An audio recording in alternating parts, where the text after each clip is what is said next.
السلام عليكم ورحمة الله وبركاته.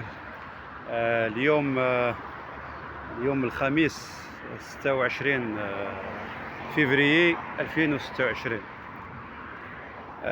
مع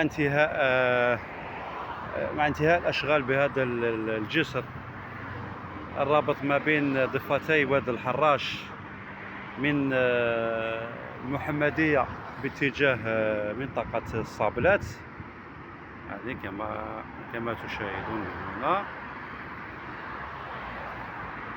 انتهت تقريبا الأشغال، بقي فقط الزفت غودرون، ويبدأ هذا الجسر بالعمل، يبدأ استغلال هذا الجسر.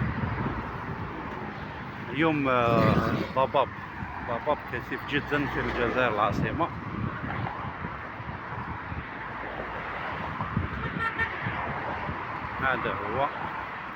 هذا هو الجسر الجديد، وأمامه هذا هو الجسر القديم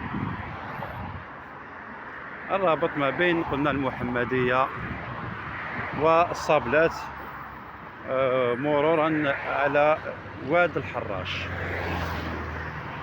يبان من هنا وادي الحراش.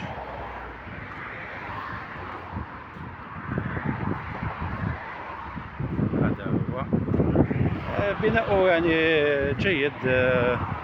هناك احترموا قواعد الأمان بشكل جيد.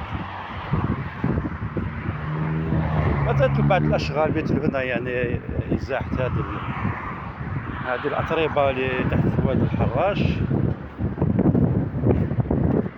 هذا هو الواد،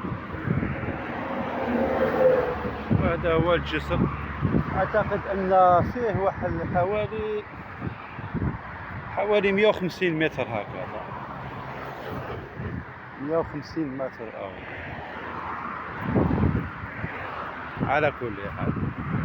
شكرا للجميع، تحية طيبة إلى مشاريع فنية أخرى إن شاء الله.